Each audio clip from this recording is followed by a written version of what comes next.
Good morning again, everyone, and welcome back. As a reminder, before we start our second panel of the morning, we are sponsored this morning by Mouton Company CPAs, White Zuckerman, Warzowski, Luna, and Hunt, Our Family Wizard, Tatiana Skevin CPA, Linda Schauer, Forensic CPA and Associates. Mouton Company CPAs are your go-to and can provide you with assistance in all your litigation, financial, and business affairs, assistance that will improve your total financial well-being. White Zuckerman, Warzowski, Luna, and Hunt provides a wide variety of resources to complete almost any project, large or small. They also provide traditional accounting and tax practice services. We invite you to contact them to discuss your specific accounting needs and learn how they can be of service to you.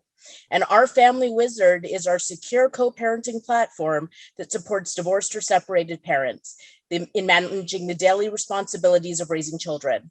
Specialized features help co-parents organize routines, share files, track expenses and payments, check in at exchanges, send messages, and more, all while thoroughly documenting their activity. With great thanks to our sponsors, I now turn it over to panel 2. Thank you, Kendra. I'm really proud of this panel that Kendra and Gina has helped us put together. We're going to be identifying and managing the changing finances that occurred during the pandemic. And a little bit of background on myself. My name is Jim Reape. I'm the senior managing partner of the Reape law firm. My interest in college was economics, and I received a Bachelor of Science, my law degree from Pepperdine. Been practicing since 1983. My first 10 years were as a civil trial lawyer, and then established and founded Reape, which practices exclusively in the area of family law. So it's always been an interest of mine from my past work to focus on the financial aspects of cases in the family law arena. On our panel, we have Judge Firdaus Dordi, who presides over a home court in Department J, Van Nuys, graduate of Loyola Law, and obtained 2 of those coveted district court judicial clerkships for Tagasuki and Judge McNew, followed by 14 years in the Federal Public Defender's Office, rising to trial chief and overseeing a staff of over 100 people, and then founding in private practice a firm boutique on complex criminal defense. So if you ever wanted a bench officer who knows how to follow the money, you're not going to do any better than somebody like Judge Dordi, because in the white collar crime area, that's probably pretty much that it's all about. We also have on our panel Mr. Grater, whose background is in engineering, but we know him best as creator and co-creator of such programs as Dissomaster, Pensionizer, Propitizer, Executioner, and others. And we've invited him here today because we're going to be going over a number of programs that contributed a significant amount of money into the economy. And we need to know how our income calculating software, as far as Dissomaster, works, what's already built into it, what's not built into it, and how we may deal with some of the facts that we develop in our cases now. And additionally, we have Lorna Mouton Riff, who is currently the Forensic and Financial Services Director at CBIZ. And Lorna is perfectly situated to help us understand what to do with the significant changes in the finances that have occurred during the pandemic. And in doing so, she brings her talent in acting 20 years as an in-house accountant for the Jaffe Clemens firm specializing in high net worth individuals. So she has a lot of experience with fluctuating incomes and incomes coming from multiple sources.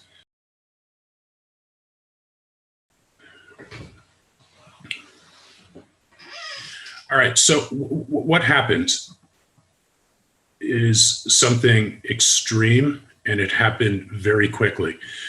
Between February of 2020 and March of 2020, the unemployment rate in the United States went from 3.3% to 14.8% in 1 month.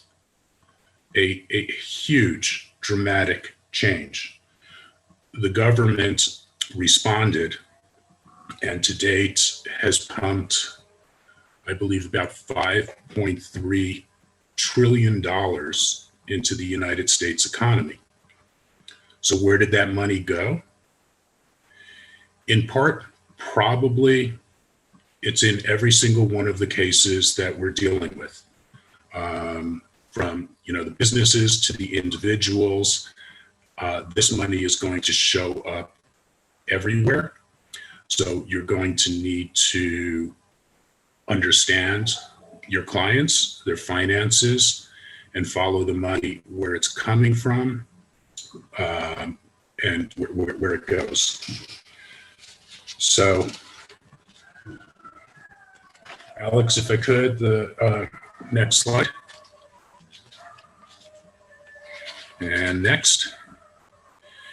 All right, so the government's first response, what we all understand, is the CARES Act. And this slide in your materials has active hyperlinks, so you can dive deeper into the various type of programs that have come about. But let's move next to the next slide, Alex. So, Payroll Protection Plan.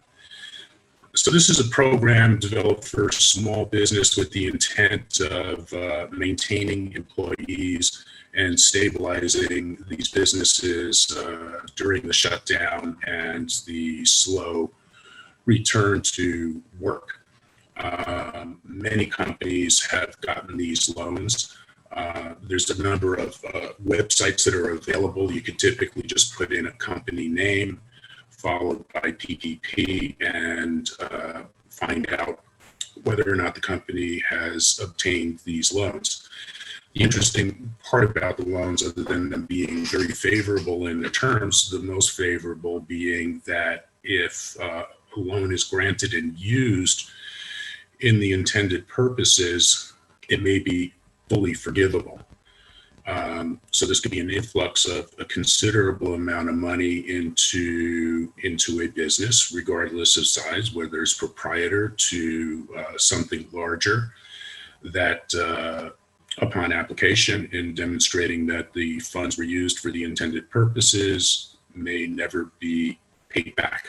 So it's just additional capital that winds up in the business. And, just as a note in looking for this, it may not show up easily in the books of the business. You need to probably ask some specifics about it because of the limited use of the funds. A lot of businesses opened up separate accounts for their PPP loans so that they could track that they were used for the particular purposes that would lead to the loan being forgivable. Next slide. Oh, next slide. All right. So one other program is the economic injury disaster loans. EDIL loans. These, again, are very favorable terms for the business, but they're not well, they do have to be repaid by the business, but it's over an extended period of time. This could affect certain things like valuation. And once again, you need to really ask specifically as to the application for the loan and whether or not it was received and where the company is in its repayment terms. Next slide.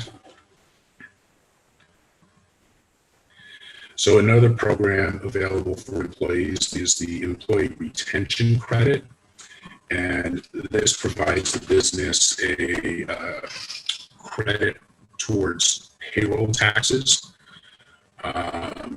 Once again, it's just simply money that goes to the business in the form of a credit and reduces their net expenditures for employees. So once again, it's one of these things where you really need to ask the questions to determine whether or not the credit is available for your client and whether or not it's been applied for.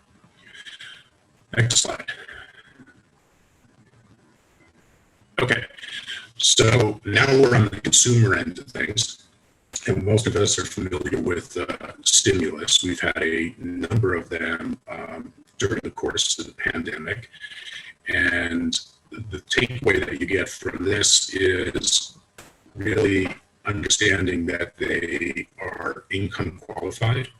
In other words, the amount of the stimulus is reduced should you hit certain income thresholds. Next slide.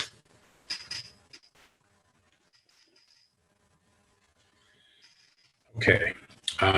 Also on the consumer end of things, there's dependent child tax care rebate, which $500 rebate, and more historically had to do with, at the time the pandemic started, where did the money go? It wasn't such a large amount of money that it particularly changed any things other than if your client didn't get it and they were supposed to get it, they probably told you about it. So it's something that's in your balance sheet to catch up on later on. Next slide. All right, and this basically indicates how the payments were made based upon the tax returns. So for those people who had recent divorces in 2020, in trying to find where the money went as compared to potentially where it should have gone, this slide basically tells you how the IRS distributed the funds. Next one. Next slide.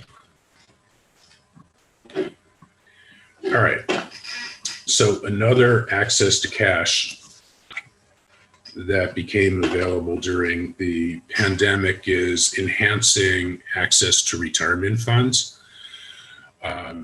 So this allows withdrawals from your defined contribution plans, your 401ks, or the comparable government plans, IRAs, and it has new qualifications other than age to waive the 10% penalty. And it's just another place where somebody can go to access it, and they get the benefit of spreading the tax liability for that over a period of 3 years instead of declaring it all in one. Next slide. So in addition to outright withdrawals, the rules related to taking loans from these defined benefit contribution plans were also increased. So it used to be 50% of not to exceed 50,000. It's now up to 100% not to exceed 100,000. Payback over a period of 5 years. If not paid back, then the amount not paid back has to be declared as income. Next slide.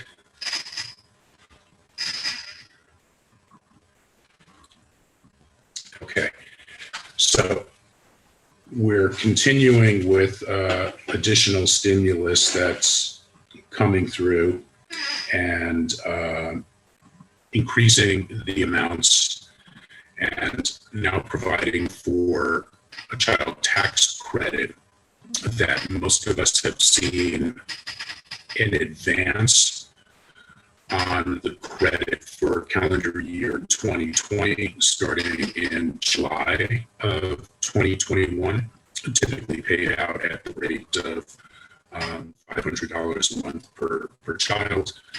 The balance of the tax credit is going to be available at the time of filing your 2021 tax returns.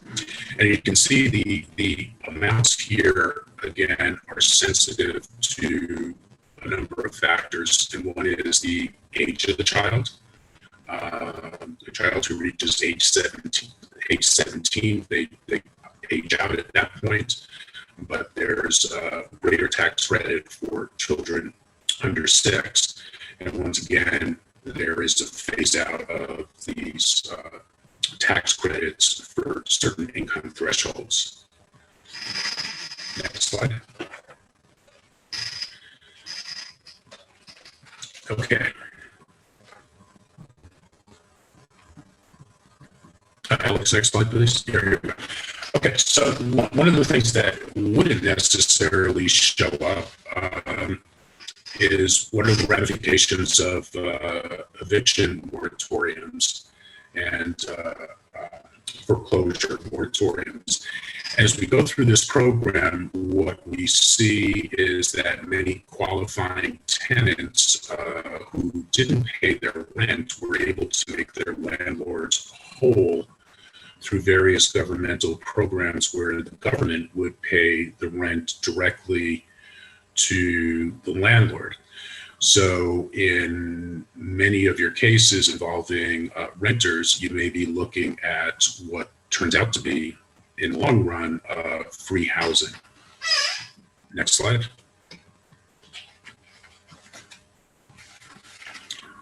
The same holds true, less so with the mortgage forbearance, because that's simply just a forbearance. So the debt is going to be paid later on. But for those people that are doing calculations as to, your Dissomaster calculations for deductible interest, if there were forbearance, the tax return may not give an accurate picture as to how much deductible interest is being paid if they're back in payment status. And obviously, if they're in a forbearance, then it's not being paid. So what we see with all of these programs is the money is everywhere. It's simply going to be in every single one of your cases.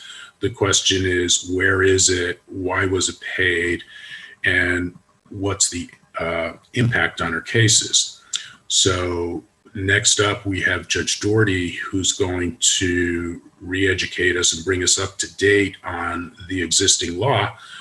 And that's our toolbox. And every one of these programs, every one of these benefits, all of this $5.3 trillion that's pumped into the economy is weighed against our existing law. And with that, Judge Dordi.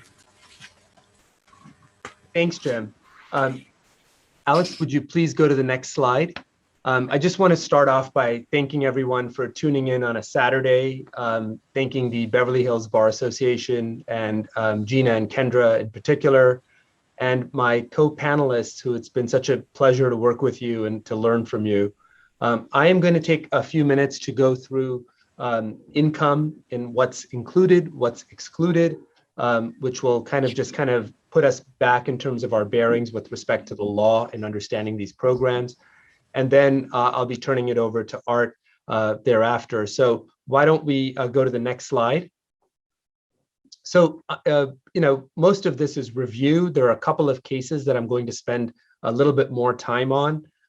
There are a lot of cases that I've included in the program materials. I'm not necessarily going to go through them, but they are a good resource for you if you're looking for a case with a specific type of issue. So the basic structure of income is there is an income statute that tells you what's included. It's defined very broadly. And there's an expense statute that tells you what's excluded, and it's defined very narrowly or somewhat narrowly. And if you read the AFSAW decision that I'm going to come back to later on, and the kind of setup that Justice Rubin provides in that, I think it's a wonderful place to start in the context of just understanding, the definitions of annual gross income and annual net disposable income. Alex, would you take us to the next slide, please? Thank you. So starting with annual gross income, it looks to whatever source derived, except, and then the exceptions are laid out in that context. But what's important to note that it is very broad in the language of whatever source derived. And so let's go to the, and it's largely consistent with basic tax law principles. That's the other thing to be mindful of. Alex, would you take us to the next slide? Thank you. And then when we get to the specific items that are included in the statute, it lays out a number of things. And then it tells you very specifically that this is only what is specifically articulated, but it's not necessarily limited to these items. So the understanding is that it's even broader than these items that are articulated and specifically enumerated in the statute. Alex, the next slide, please.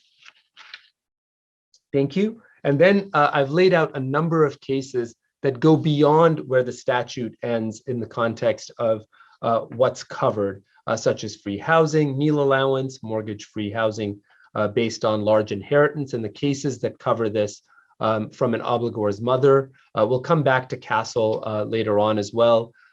There's the employer-provided car and rent subsidy, military cash allowances for food and housing, and then pass-through rent income from a sublessee en route to a landlord. So these are some of the things that typically wouldn't be thought maybe as income, but have been found to be income under the case law. All right, and then we're also looking at other types of annual gross income, such as stocks and deferred salary, and I've provided cases that specify what those are so that you can consider those if that issue comes up. The next slide, please, Alex. Then we come to business income under 4058A2, and that has also somewhat of a broad definition in terms of income from proprietorship of a business, such as gross receipts from the business, reduced by expenditures, and then the critical phrase, which is that are required for the operation of a business. And what does that mean? And for that, again, we look to case law for that. So, and I've provided some cases from what you saw previously and what's coming up that will guide you with respect to that. The next slide, please, Alex. So then we look at 4058A3, where the court's discretion is to consider employee and self-employment benefits resulting in either a reduction of living expenses or other relevant facts. And I think some of the cases that I'd cited to before in terms of Stewart versus Gomez, County of Kern versus Castle, and Irmo Schultz properly fit into this. And when you have the materials, you'll go back through them to consider that. The next slide, please, Alex.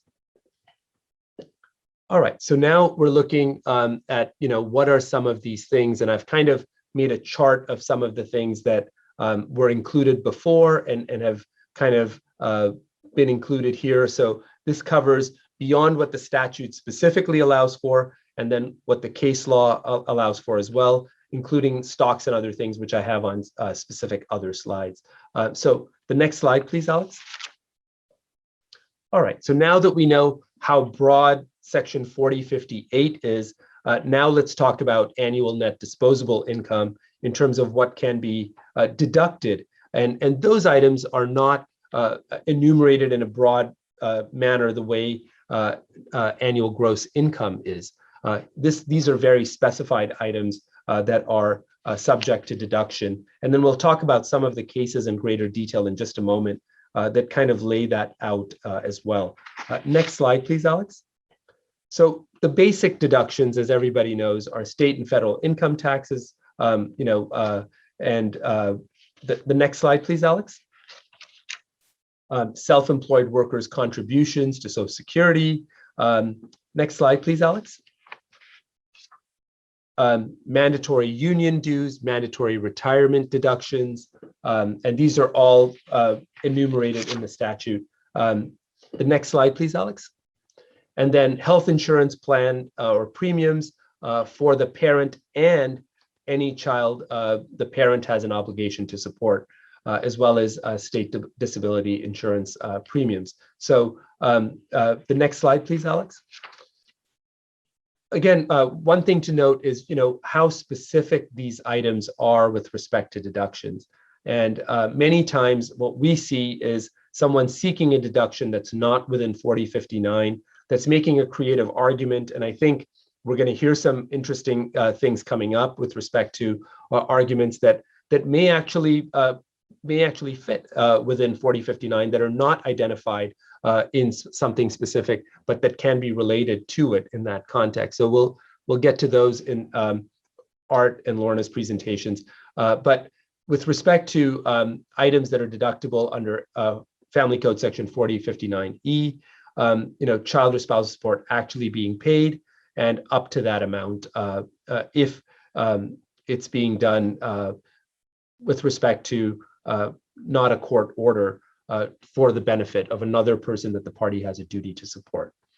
Next slide, please, Alex.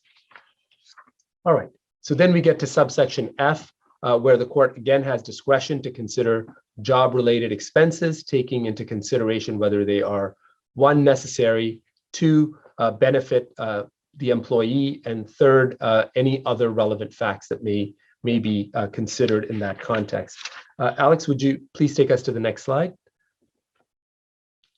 Then we look at the other items that are argued quite often sometimes are the deductions for hardship, extraordinary health expenses for which one parent is responsible, the minimum basic living expenses of children, which the parent has an obligation to support, from either from other relationships that reside with that parent, and the maximum amount for that deduction is not to exceed the guideline for each child subject to the support order. Next slide, please, Alex. So the new or subsequent partner income, these are very specified with respect to the what is and what is not potentially deductible. It's not deductible pursuant to Family Code Section 4057.5, except in extraordinary cases where, one, the exclusion would lead to an extreme and severe hardship to child, and two, not cause an extreme and severe hardship to any child supported by the obligor or the obligor's subsequent spouse or partner. And then when it can be considered is for determining the support obligee's or support obligor's tax rate in order to calculate the party's net disposable income. And I've provided both the cases for the obligee and the obligor if that issue arises, so that you can cite to those. Next slide, please, Alex. All right, so what else is not included as income? Spousal support received by the non-custodial parent from the custodial parent. The child's derivative Social Security benefits paid to a custodial parent based on an obligor parent's disability, but subject to credit against the disabled parent's support obligation pursuant to or under Family Code Section 4504B, and then life insurance proceeds. Next slide, please, Alex. What else is not included? Tribal payment of support obligor's attorney's fees, undifferentiated lump sum personal injury award, proceeds of education loan, even though they exceeded the cost of tuition and books, lump sum inheritance. And this comes back to, I said we'd come back to County of Kern versus Castle. Part of it was included in terms of what was deductible, and part of it here is what it is deductible, and what we looked at from the other side with respect to paying off the mortgage, that actually ended up being deemed income. So it's important to, if you're reading County of Kern versus Castle, it's important to read both parts as to what is deductible and what isn't, and what is considered income. So be mindful of that, and here it just tells you what isn't included as income. Next slide, please. So then we get to, how are we going to be looking at income? And obviously, the Riddle case is what we've been using for so long. The holding there was the court must calculate future income based on a representative sample of past income. The review of the payer's income over the past 12-month period is normally adequate. As for most people's income, does not fluctuate dramatically from one year to the next. And lastly, that the most recent 12 months is therefore an appropriate period in most cases. So the way Riddle is set up, you kind of have expected that something will be coming along that will find that where that is not acceptable. And that case came out just a couple of months ago in September, and that is Irmo Pletcher. Next slide, please, Alex. And the facts in Pletcher, involved a husband whose income fluctuated over a 5-year span between 490,000 and 1.59 million. The year in which it was the highest was in 2019, where it was 1.59 million. And the year where it was the lowest was, I believe, in 2017. In between, there were income periods that went up and went back down. And the court used the most recent year, and when I say the court, I mean the trial court, I should have indicated that in the slide, used the most recent year, which was the year the husband made 1.59 million. And his second highest year was, like I said, nowhere near that amount. The second highest, I believe, was 1.13. So, a very substantial difference.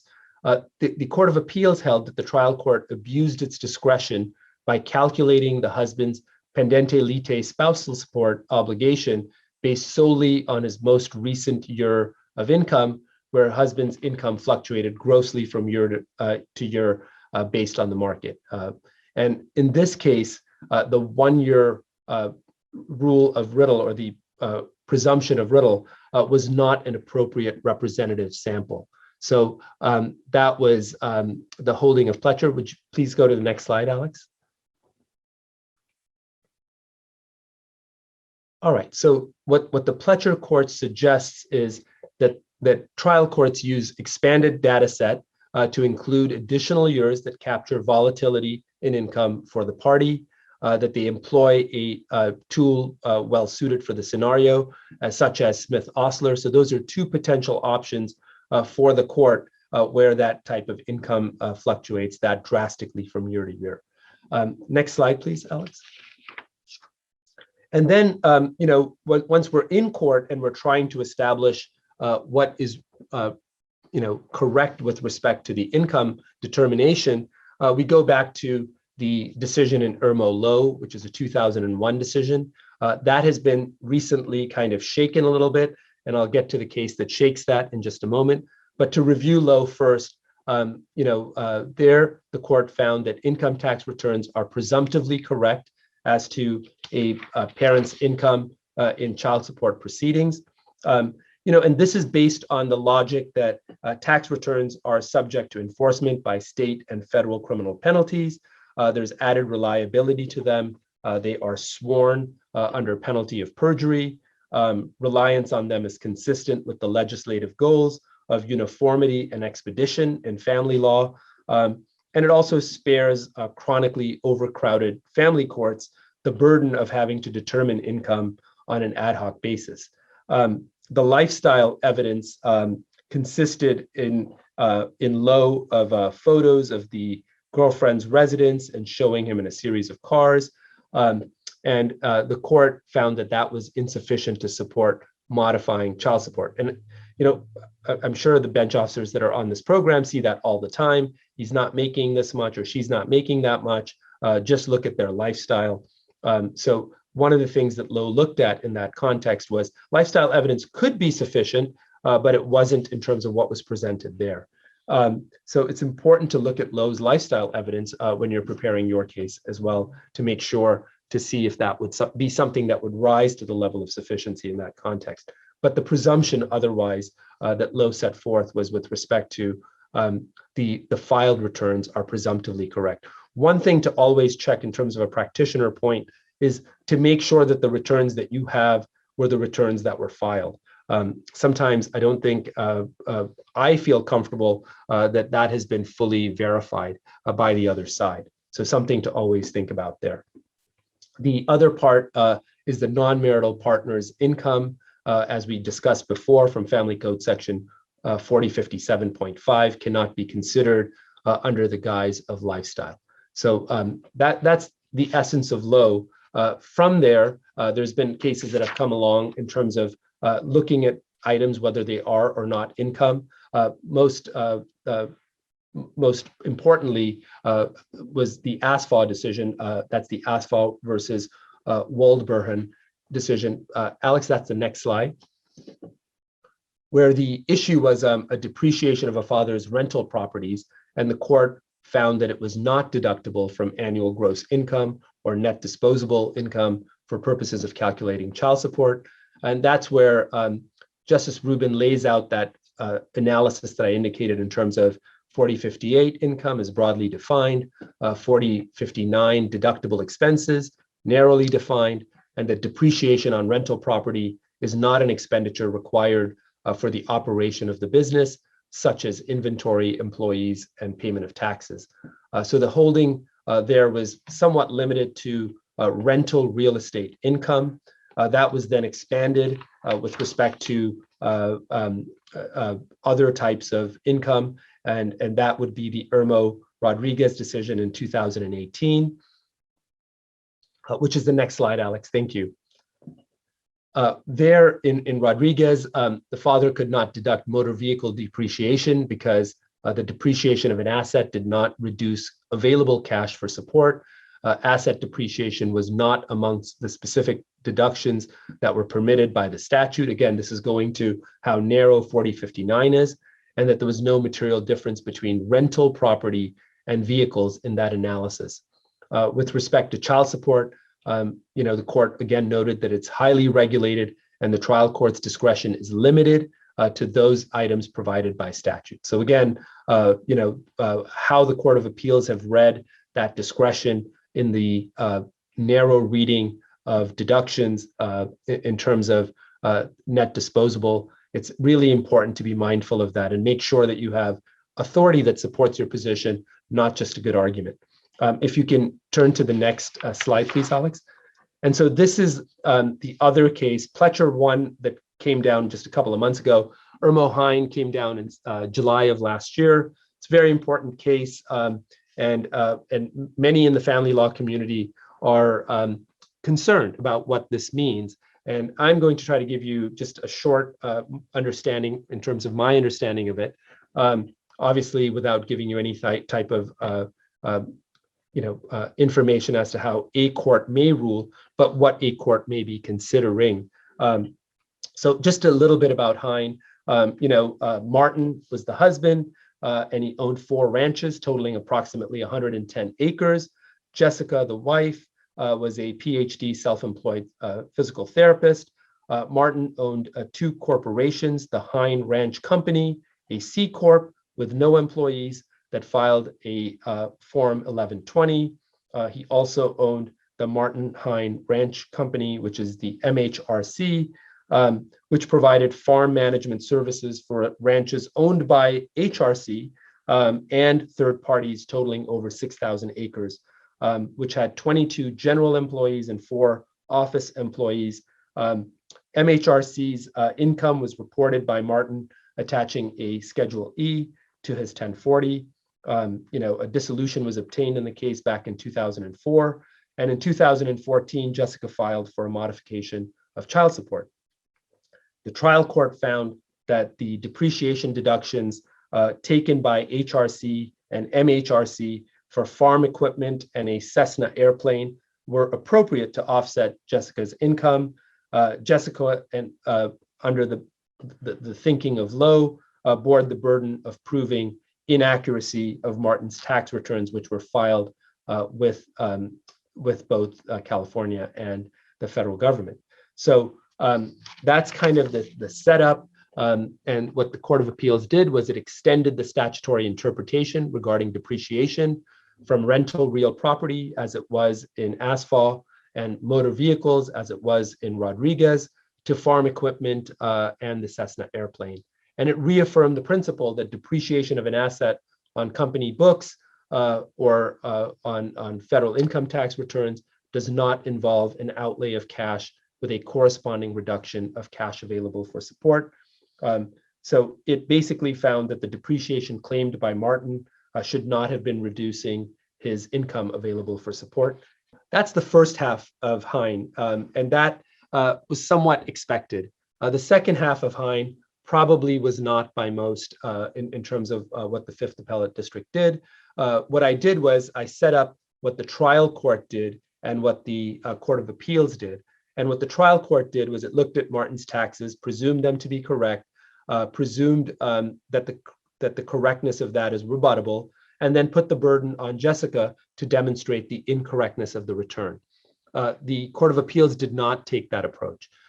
It found that the party generally seeking the modification would probably be bearing the burden in most instances, but Lowe's presumption in terms of that correctness was only dicta and was not the ruling on the case in the holding. So it found that the burden of correctness of tax returns for self-employed parents owning multiple wholly owned entities was an issue of first impression, and took that consideration separately and had a whole section of the decision that's focused on burden. Next slide, please. And in doing so, it put forth a 4-factor test in terms of looking at the burden issue. First, it looked at the issue of knowledge of facts, and there it found that Martin had much greater knowledge of the facts. He was the sole shareholder and president of both the companies. The next factor it looked to was the availability of evidence. Once again, the same reasoning applied. Martin had much greater access to the evidence in terms of the underlying information for the returns. The third factor being public policy concerns.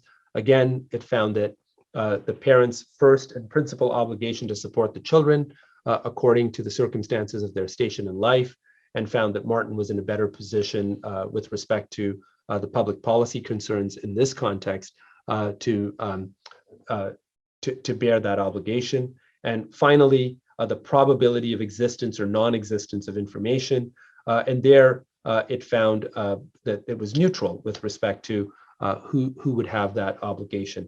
So overall, it found that the burden in terms of these factors weighed in favor of putting the burden on Martin to demonstrate the correctness of his returns. Next slide, please. So what's the impact of Hein? What should we be expecting? The decision could either be read broadly, that burden is always open and it's ready for argument each time with respect to the factors, or it could be read to be that this is somewhat limited because the court itself found that this was an issue of first impression. The question is, only if it's an issue of first impression, like Hein, would we be employing this analysis. And then, it involves cases with self-employed parents owning multiple wholly owned entities in this context, and how many cases actually have that where the challenge is being had. I've kind of looked out for this since Hein came down, and there are quite a few cases. Not that many counsel have argued the Hein issue, depending on what those entities were. However, again, even when I say quite a few, I would say probably less than a handful, which is still probably more than I was expecting in the context of what I've seen. So the other part of it is, there are more challenges to presumptive correctness of tax returns involving self-employed parents, and that is some of the concerns that have been raised in the family law community. And again, it's been a little bit over a year since Hein came down. Again, I really haven't seen that as yet. I've seen reference to Hein, but I haven't seen demonstration of what was done there in that context. So, those are my initial thoughts. It's still fairly new since the decision has come down. And with that, I hope that you've gotten some significant information with respect to income and what the case law is in that context. And now it's my pleasure to turn it over to Art. Thank you, everyone. Thank you, Judge Dordi. And thank you, Beverly Hills Bar Association. Something Jim said piqued my interest, and that was about money everywhere going into the economy. And so, of course, a lot of us expect, and we've seen inflation going up. What will that do to support? Well, on the one hand, you can see, well, that's going to raise support, of course, as incomes go up, but not so fast, because what happens to child support? As the total income goes up, then the K factor goes down. And as the K factor goes down, that will suppress support. So in dollars, support will go up, both child and spousal support, but in real inflation adjusted figures, we'll see that, not so fast. We're going to see support go down in real dollars. All right, let's go to the next slide, please. And what I want to talk about, we're not going to go through all the details here because Lorna will be doing that. But I want to talk about how to enter some of these numbers into Dissomaster. So a lot of the new credits that you see, the child tax credit, the child care credit, some of them affect 2020, some affect 2021. These years, of course, are almost up, but if you're doing, but they may continue. And also if you're doing true ups that we'll talk about, they'll become important. And so this is the chart of what Dissomaster covers or doesn't cover. Let's go to the credit for paid sick and family leave. That's a bit new. And I'm going to share my screen. All right, so hopefully you can see this. As I go through, I'm going to do a few tips here and there. So my first tip is that if I want to expand the screen, I'm just pressing my Alt up key, or you can do View, increase font size.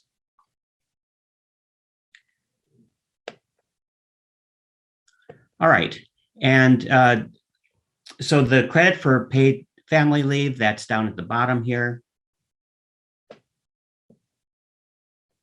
And that's right here. So you'll see that perhaps in some self-employed individuals. It's a business credit, but it's also open to self-employed, who of course are a business.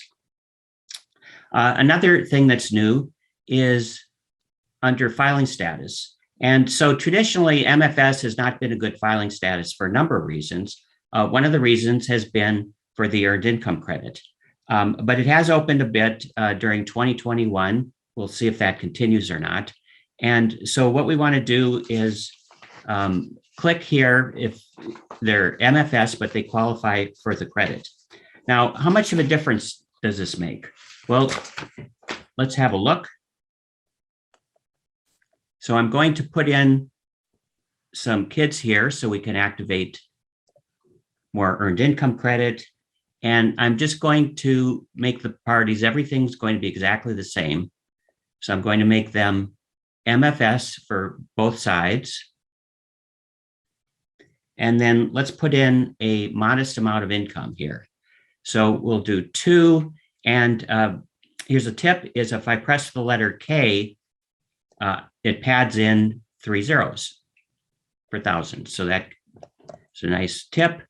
I don't recommend it because it's less billable time, but you may find that to be useful. All right, and so let's give some names here. If you're not familiar with it, you can click father and mother and type in party names. That will propagate through most of the different screens and also through the reports. Okay, so everything's exactly equal, and I can see, in fact, that I've got no payment here. So what happens if I change no to yes? Then I do have a fair amount of support being due, $181. And when I say fair amount, I'm looking at it not to a high-end case, but they've only got 2,000. If I switch to annual, a lot of times when you're trying to sell a benefit, just switch it to annual. And I see that that's more than a month's worth of salary for either one of those parties. All right, so that is the new MFS feature. We'll see if that continues into New Year's. All right, so here are the various stimuli. This is that money a lot of that money that's flowing into the economy. And there's both federal and state stimuli. So where does this go? Well, if it goes in at all, it depends on whether it's taxable or non-taxable. But let's look at, for example, the Golden State stimulus. Well, that's limited by income. So, Judge, do you have any comments on whether this should be considered income available for support? Without a case before me, I'm very hesitant to make any advisory opinions with respect to that. All right, Art, I'll take that. So, as you have seen, there isn't really any citable case law that's really telling us how to treat all of this money that's flowed into the economy. But we've talked about the tools. So what Art is referring to here is that certain income under 4058C is excluded when it's a needs-based government payment. And what Art is seeking clarification from is if it's defined from a not to exceed income, if it's needs-based. And I can tell you from courtroom experience, it's how it's advocated and how it strikes your judge. We don't know specifically the answer, but it's certainly a topic that could be raised. Okay, thank you, Jim.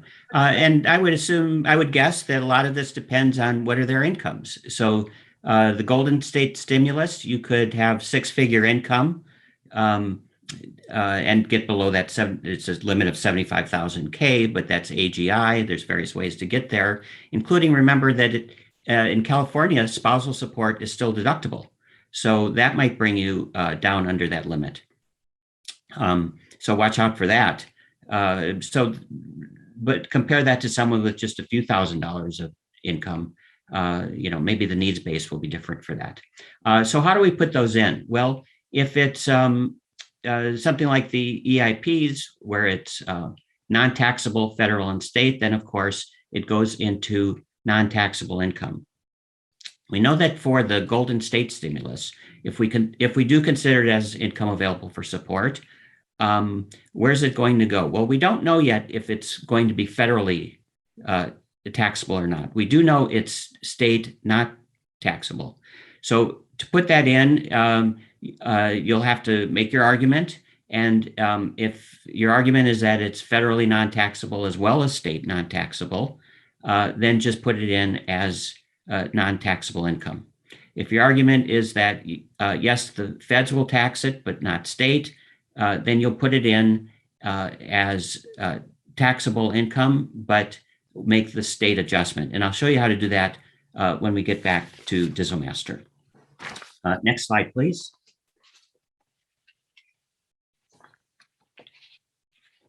Thank you. All right. So I've given you a link there. That's one of the online websites that you can use to check whether somebody has gotten their PPP. And when you look at that website, look for, it will say paid in full or forgiven. So not many people are going to, certainly not at this point, have paid it in full because, as Jim said, the repayment terms are very reasonable and they get stretched out. So if it's paid in full or forgiven, odds are it's forgiven. And the maximum is $20,833 per employee. And so what that's based on, I've got that little calculation there, is that there was a limit of $100,000 and the benefit was 2.5 months divided by 12. And that's where the $20,833 has come from. All right, Lorna will talk about some late breaking news on PPP. But again, that will be in the California adjustments to income. I'll show you how to do that when we get back to Dissomaster. Unemployment benefits, going to the last line there. And those are interesting because in 2020, 10,200 per year, the first 10.2 thousand was non-taxable. The IRS announced this last week that it's identified 16 million tax returns that they that got it wrong because they were showing it all as income. So they've been processing tax returns.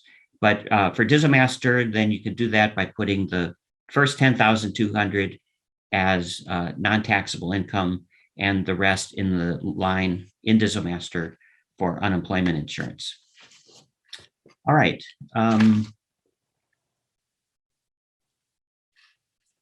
right, let's go back to Dissomaster. So I'm going to share my screen. All right, and by the way, that MFS, the same thing will happen if we have MFS out.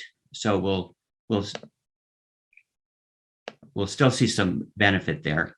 So it's MFS either way. All right, let's clear my screen. So I wanted to point something else out that has been confusing some people in my initial screen, is that you'll see that it begins with mother paying some support. So why does she pay that? That's simply because of all these tax credits. And because she has a kid, she's getting that earned income credit or child tax credit. Will be child tax credit here. And so if I zero out the kids, then we'll see that, of course, there's no initial support payment. All right. Here's the California adjustments to income. So this is where you can make the California adjustments, whether it's from that Golden State stimulus or one of the other reasons. So this works a little bit, well, it works opposite the way the federal entry does. Now, as you know, under the federal adjustments to income, you put something in and that reduces your adjusted gross income and therefore your taxable income. So what we're doing on the federal level is that we enter an adjustment to income. Here's that line up here for federal adjustments to income, and you can break it all out. So we enter that line there, but California works sort of the opposite, and it's easy to get tricked here. And if you look, it's explained when I click it in right there. But what you're doing here is you are adjusting California income up or down from the federal. So what that means is that on the federal level, when you put in an adjustment to income, that's going to lower your federal tax. But what happens when you put in a California? What you're saying is that the California, a positive entry raises your California tax because it raises your California income. So it's an adjustment from federal. And so if you're unclear on that as you're entering your cases, just go to the cash flow screen and watch what happens to the California income tax. And whether it goes up or down, that should become clear. So also in the recent version, if you're making these adjustments, because everything's so different under the pandemic, is under the, let's go to taxes here. So under taxes, we'll scroll down to state adjustments, and then you are now able to enter your actual California state tax. So, so you can make that adjustment. It will override it. You could use that, for example, if you have an out-of-state case or you just want to take control over it. When you make that change, let's put in a number here. All right, so what you see is that up here it says one setting changed, and that's going to give you a warning that you've made a change behind the scene. And if you look at your printout, your Dissomaster report, it will show it there as well. By the way, that you won't get that under this setting here. You just have to open it, or another option that I like to do is print out the detailed window, and you can see all that. All right, so let's transition to Smith-Ostler, Ostler-Smith. It's referred to both ways. And let's have a look at that. Of course, that takes on new importance under Pletcher that George Dordi discussed. So let's look at this case. All right, I'm going to refresh everything. All right, we'll go to wages of $9,400 and $5K.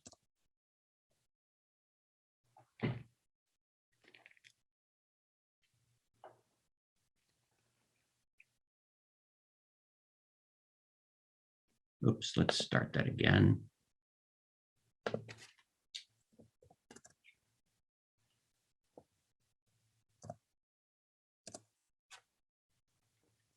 All right, so what we're doing here is I've got slightly different numbers in your printout, but I'll just, what I need to do here is actually, there we go. I blocked spousal support as I did in the example. So I picked this case because it shows that father has $1,000 even of child support. So as we look at the bonus report, it'll be easy to see the differences. Now, what happens when your client comes to you and says, you know, there's $1,000 in overtime? How do I adjust support for that? Well, what would you do? You'd say, okay, well, you're earning $9,400 now, but with an extra 1,000, it will be $10,400. All right, and when I put that in, you will see how much is support changed. Well, we started with 1,000 and it's 1,086. So the answer is obviously, well, $86 is the extra support due to the overtime. And the two reports are overtime and bonus. Overtime means monthly, bonus means once per year. All right, so let's see how Dissomaster handles it. Now, I'm going to go back to the 9,400 because the bonus is on top of the, remember, we have $86 here. So we'll go back to 9,400 because that is where we start from. And then we'll go to reports, monthly overtime for father. Okay, and I'm going to refresh it. Okay, and so what does Dissomaster show? Well, there's that line for father's gross overtime of $1,000. And as you can see, it's $86. So the way Dissomaster generates this report is the same way you did it by hand, manually, is internally it said, well, let's add 100, 200, 300, and then it just makes that subtraction both for child and spousal support. Now, notice that what's this weird thing here? I've got no spousal support. It's all zero. Okay, that was because that's why I blocked it, to show you that when you block it, or if I put in a user amount, then the bonus will always be zero, because as Dissomaster is calculating it, it's always going to be zero. Just like when I put in 10,400, spousal support was still zero. So the difference, so it makes no difference. All right, let's go back to the report. Okay, I can also hide the header. Let's do that. Makes it a little easier to see. You can change these. If I go to the bonus report settings, it also applies to overtime. This is where I can say for either annual or monthly, what's my minimum, my maximum, and how much do I want to make each delta. Now, because everything's PDF these days, I'd consider making a small delta, which is easier to work with, because then you're not wasting paper, so who cares? Okay, another valuable thing about this report is you can just kind of scan it, eyeball it, see what the percentage is. If you have a wide range of income, you can see, you know, where does income change? All right. What happens if the income is not wages, if maybe it's not monthly or nor yearly? That's where the input variation report comes from. So let's switch to that. And that's right down here after all of the different bonus reports. And as you may know, if I click on the label here, then what it will do is it will get rid of any other reports and show me only the report I click on. If I click the checkbox, then it will show me everything, show me all the reports I want. So I'll click input variation. And so then what I want to do is go to the up here, top left. There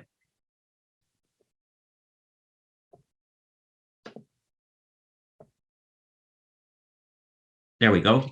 And so this is where you can change the time period instead of monthly, biweekly, quarterly, whatever you want, the type of income that you have.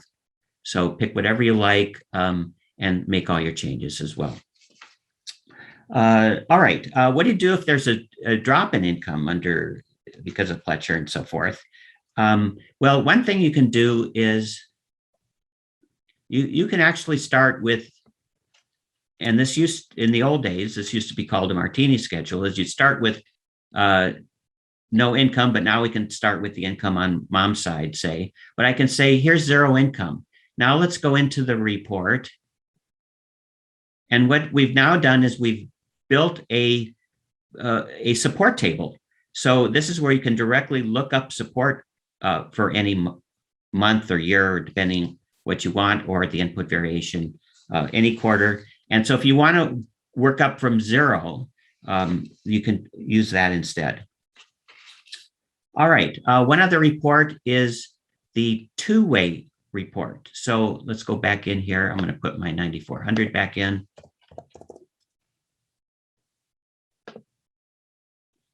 All right, and the two-way says, well, what happens if they both have,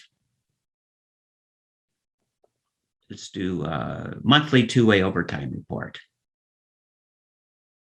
Or you can do this annually. So now we see what happens when both of them have it. And this is the same. I won't take the time. I'm running out of time. I won't make the changes in the underlying Dissomaster. But this is all we're doing here is if we looked up 1,000 and 500, it's like saying, well, let's go back in and add 1,000 to mother's wages, add father's wages. Let's see. And here's father. So actually 500 for father, 1,000 for mother, whatever it is you want, add those, and then Dissomaster, same thing. For each cell that you see here, it's made all the calculations, and when it's done, it says, well, here's how much support is when both of them have extra income. How much was it when I started? That was the $1,000. And now you can see what the difference is. Now, because this mixes both parties, there's a little code here. So blue is a cost to father. That means if he's a payor, he pays more. If he's a recipient, he pays less. And similar for if it's red, then that's a cost to mother, same idea. The reason for the italics is if you're using a black and white printer or you're using a fax machine, then it will make you can just read the italics instead. All right, let's scroll down here on the left. Okay, and what you can see here is that if you want to look at the proposed support, these are the tactics and so forth, then you do need to use the input variation report. But the input variation report does everything that the regular bonus reports do, except for the two-way.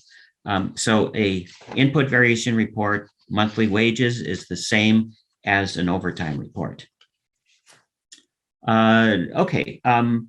I've shown briefly a couple things on let's go back to our main line here. When you're doing the Smith-Ostler, you can only do one factor at a time. So what happens, for example, if you have a percentage-based 401k contribution?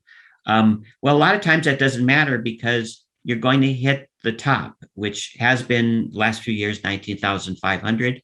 Next year, it will go up 1,000 to 20,500. So if you're going to max out anyway, then there's no need you wouldn't want to make this change in 401k. Again, just think about if you're doing this by hand, you'll know that you top out. Now, what about monthly versus yearly? A lot of times the numbers are the same, whether you you use an overtime report or a bonus report. But the differences are that the taxes will be different because you run into different tax brackets, and the K factor will be different as well. I also want to mention that I'm not going to go through it because it's complicated, but there's what happens when you don't know how many bonuses there will be in a year. So for example, suppose you have a realtor and the realtor doesn't know whether they'll sell 3 houses or 5 houses or 0. So, well, 0 is easy, but if you don't know whether it's 3 or 5, I've given you a method where you can, at each time you have a big chunk of income, you're just going to look up different amounts in the bonus report. So I've shown you an example and all the numbers. So if you run into that case, then go ahead and see if you can get some help out of that. I also want to show, let me do a new share for you here.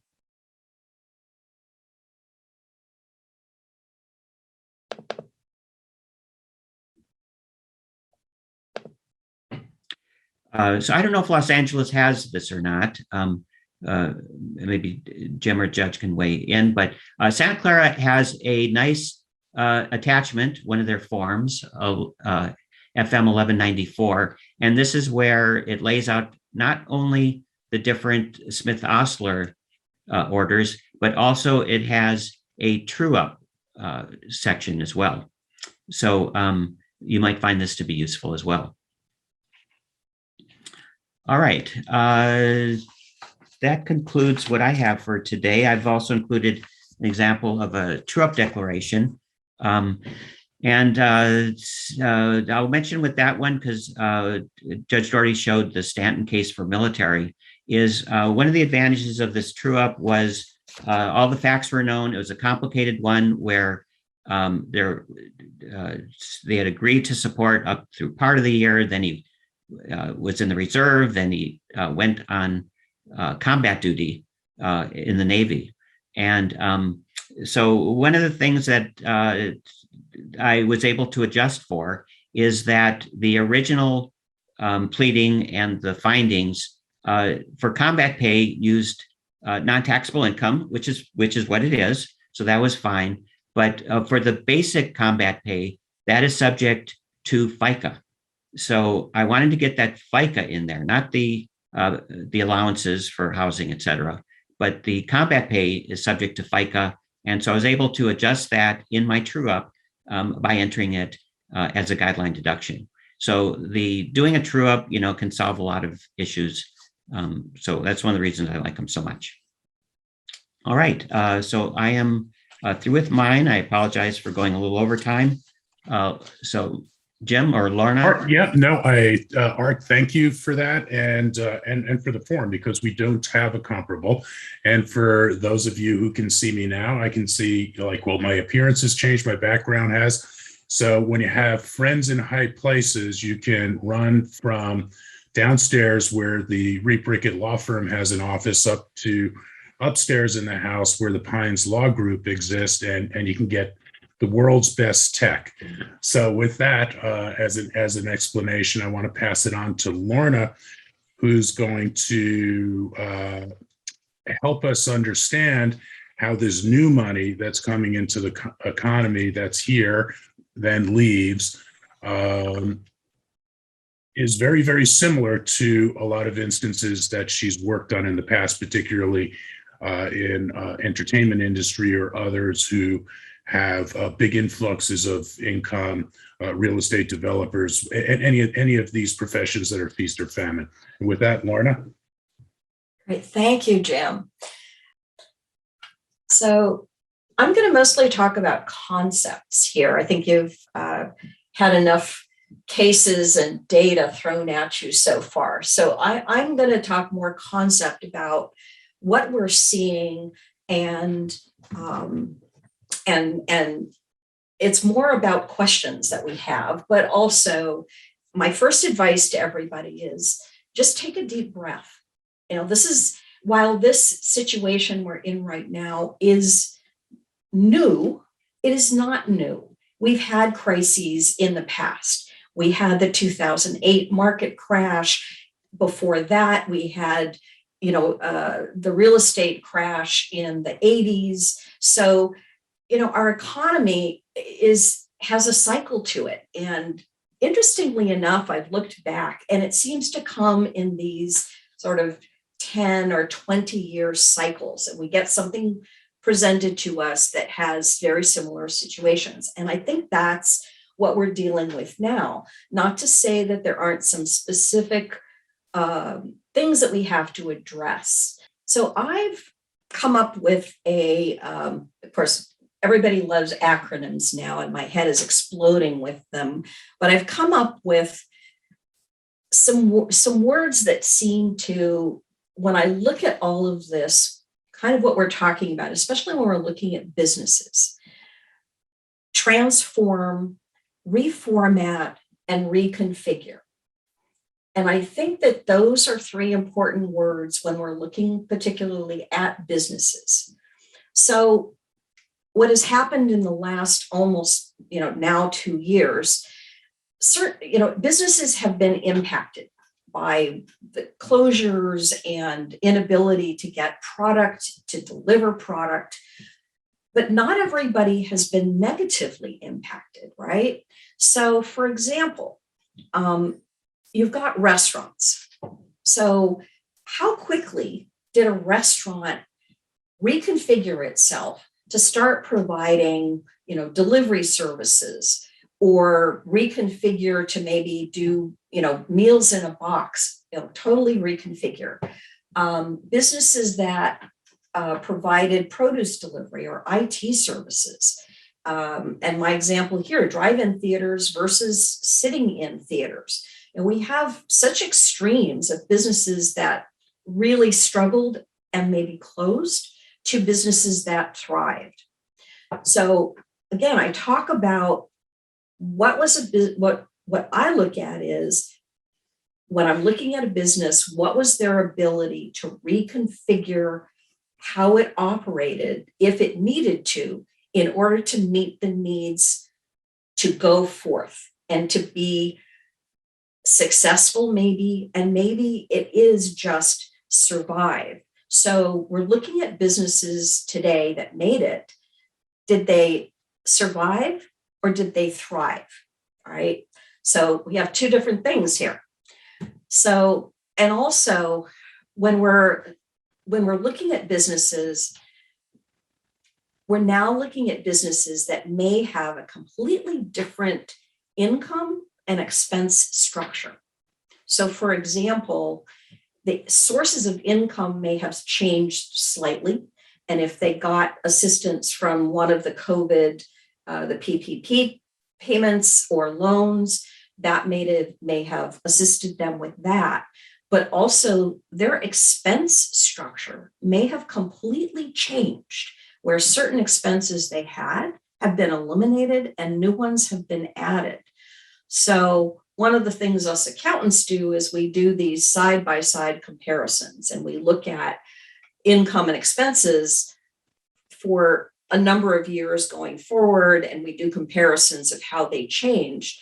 And that may become a challenge for us, because we may have sections when we look at that have maybe entirely disappeared and new sections have emerged of these expenses. Also, we have businesses that have had to, so many businesses have had to transition from fully brick and mortar to accommodate employees, working almost entirely remotely, or many companies made the decision to go completely remote and get rid of brick and mortar. Next slide, Alex. So most businesses did get some type of COVID relief payment. And it depends, this is the popular answer, it depends, but it still holds true, because some businesses were made whole by the relief payments and because of the preferential tax treatment. and others still suffered significant losses in spite of them, and may have failed or still be hanging on by a shoestring. So we look at the businesses that are still operating, and we ask, and this goes back to my question, are they surviving or are they thriving, right? And those are questions we need to really take a deep look at. Next slide, Alex. All right, so let's look at individuals. So one of the things that we are definitely seeing, and we have been seeing, is that wealthy individuals who are invested in equities and in the stock market experience some of the greatest appreciation in their stock portfolios over the last 18 months.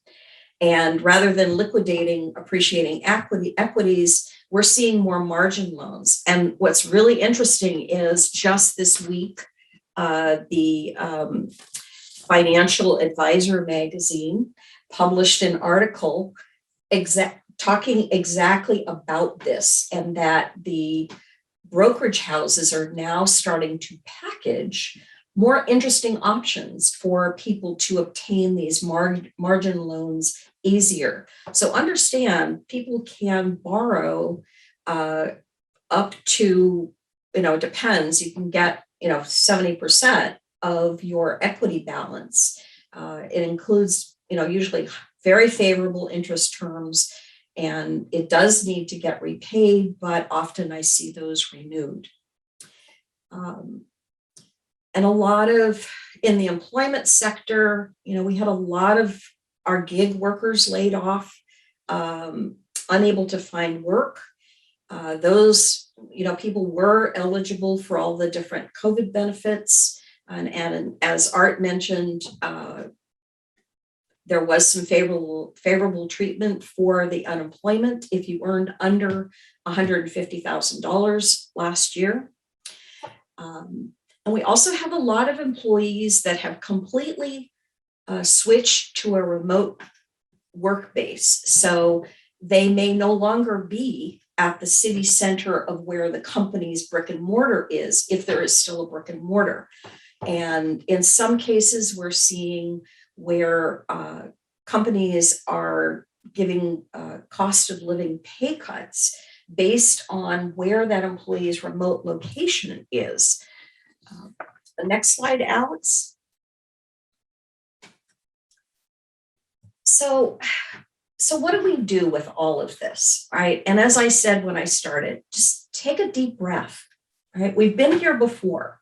It just different fact patterns, but we've been in these kind of situations before.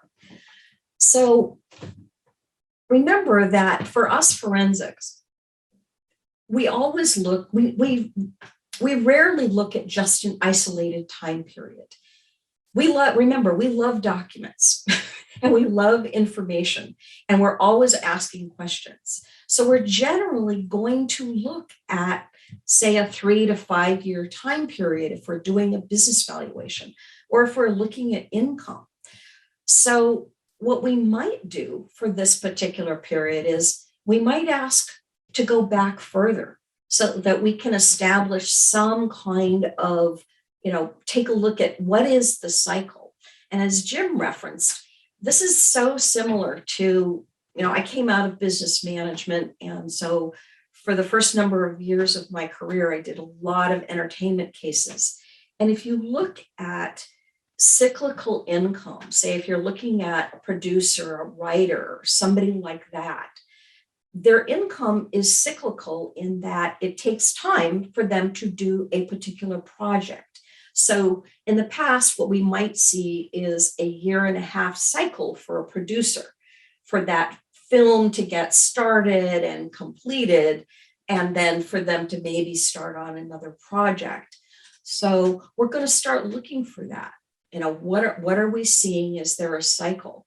I think Fletcher is a great example of somebody who has maybe some kind of cyclical income because of bonuses that they get that are not regular. So we want to look back and see, and what is the baseline? and what do we consider beyond a baseline for somebody? Next slide, Alex. By the way, I'm going to throw in here. So we're talking about all these loans and PPP benefits. So remember that businesses had to apply for these, right? So we've got a new source of documentation that we can ask for that's very, very valuable. So you're going to want to ask for the loan documentation, the correspondence with the bank, the payment information, and then typically businesses were asked to maintain schedules of what exactly they did with the monies that they received. So we can ask for all of those because those are filled with great information about the business and the details of them. Okay, so I think of all of these COVID relief benefits falling into one of two packages. You've got forgivable relief, and you got relief that actually that are loans, either from the onset or they became a loan. And so a relief payment it would not be taxable. However, the expenses remain deductible. So I'm going to give you the news flash. So yesterday, apparently, the state of California announced that there was non-conformity for PPP loans that were given after March 31st of 2021. So that's the mark date. And the reason for that is because if you remember, the state passed AB 80, I believe it is, which made the loans before that forgivable, not just forgivable, but made them tax exempt, right? So loans that were given after that date, the PPP loans given after that date are not tax exempt.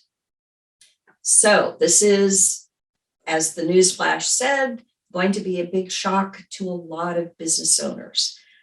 Now, one good news is the expenses that were paid from that money still remain deductible, but the favorable tax treatment that people may have counted on is now gone. So again, the demarcation date is March 31st, 2021. So if you got loans before that date, they remain tax exempt, but not after that date. Okay. So when we talk about the forgivable relief, what we're going to look at is what impact did it actually have on the business? Did it in fact just make the business whole? Or did it in fact give them a bump up? Is there a blip there or not? And we'll address that. With regards to the COVID benefits that were provided that were actually loans, they're loans, and that's not income. The business owners have to repay that money. So that's basically our two buckets that we're going to identify. Where did things fall into? All right, next slide, Alex. So this is where, as far as forensics go, we can help the court by providing as much information as possible. So, as I said, I think Fletcher is a great example in that if I was just to present 1 year to the court, and in fact the years before were much, much lower, I know I've got a problem. So I'm going to want to present information that demonstrates what the income has been, right? And what leads up to that. So the court can see the big picture and try to create what is the benchmark for that. So, and go and use, the Osler-Smith payments, employ that methodology for anything over your benchmark. Okay, next slide. I'm going to quickly go through this. All right, pretend I have a crystal ball. So what I'm anticipating we're going to see, real estate developers, a decline if there's office space as leases start to expire, because we're not quite there yet, right? We're still in the middle of this, and a lot of people still are tied to the leases of their buildings. Building owners that can reinvent space into mixed use property. A great example, I was in San Diego a couple of weeks ago, stayed at the Hilton Gaslight in a room, what they call the lofts. And what are the lofts? It was an adjacent office building that the Hilton bought, and they converted the upper floors into hotel rooms called lofts. And so I think that's a great example. Stock awards, I think we're going to see, especially stock options, we're going to see people holding on and not exercising that for longer. So marriage of McIlwain is going to start kicking in on that. All those things, all the questions that we raised when that case came around. Let's see. Next page, Alex. Cryptocurrency. All right, cryptocurrency is not a fad. It is here to stay. And I will tell you, we are starting to see cases with significant amounts of money. And I mean significant. So as of right now, for 2020, the IRS added a line to the Form 1040 right below where you have your name and address, asking if you have bought, sold, owned, yada, yada, yada, cryptocurrency. Currently, the FinCEN 114 FARBAR reporting forms, it's debatable because the forms refer to financial institutions abroad, but look for a change in that where they're going to change the language to include cryptocurrency. But it is a new frontier. If you don't know about it, I suggest you get educated, or at least hire somebody who knows if you get in a case. Next page. So this is the sample of the 2020 Form 1040, and you can see down by the bottom with the red arrows where they're asking about cryptocurrency. Next page. Okay, I'm going to quickly run through this because we've really run out of time. Talk quickly about the depreciation issue on Hine, Asfon, Walderhan, and Rodriguez. So the issue has to do with the difference between cash and depreciation. So what I want to touch on really, really quickly is, remember, there are three options for a company to buy capital assets. One is they simply pay for it in cash. Second option is there's a capital lease where they make monthly payments, and then typically at the end of the lease, they pay $1 or $100 and they own the equipment. Title transfers at the end. Or there's financing. Company owns the equipment at the onset and they make a monthly payment on that equipment, but they own it. Under all three scenarios, there is a depreciation expense for the equipment, but only under two of these scenarios is there a monthly cash payment that goes out, which I think takes care of the issue of depreciation versus cash. The problem comes in when you have a business owner who has paid cash upfront for equipment. Let's use garment industry as an example. Owner has to buy special sewing machines to make French seams in garments, and they buy a dozen sewing machines, but they pay cash for it. There is one giant lump sum payment for that equipment and depreciation, which of course is not cash. How do we treat that? Does the court want us to take that deduction at the onset?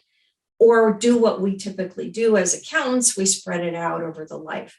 Question is not answered. Last slide. So all I will say of this is your friendly forensic accountant is here. We're at your service. We do ask that you bring us in early in your case. Please don't wait until you've got a hearing or trial on calendar, because you would be amazed how helpful we can be if you bring us in at the very beginning. Thank you. Great, thank you so much. Panel 2, we had Judge Dordi, we had Art Grater, James Reape, and Lorna Riff. Excellent team, and we put together the written materials arduously, and it's like 80 pages full of information. You want to read the written materials because that was a lot of information that was covered in a very brief period of time. So check your emails. You did receive the links to all the written materials. You want to study them. And I thank you again, panel 2, for spending your Saturday morning and afternoon now with us. That was awesome. So we are going to take a brief break, lunch break, get something in your tummy, and be back at 1:30, and we'll have our custody panel with us starting at 1:30. Thank you very much.